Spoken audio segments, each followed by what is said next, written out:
Purihin ang ating Panginoon Diyos at ang ating Panginoong Hesukristo sa pagsapit ng ika-16 na anibersaryo ng matagumpay na pangunguna ng ating pinakamamahal na tagapamahalang pangkalahatan, ang kapatid na Eduardo V. Manalo.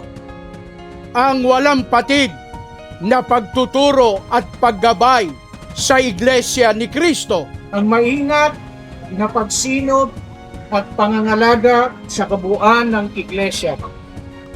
Walang humpay na paggawa at hindi matatawaran na pagtupad sa tungkulin. Pamamahalang punong-puno ng pagmamahal at pagmamalasakit.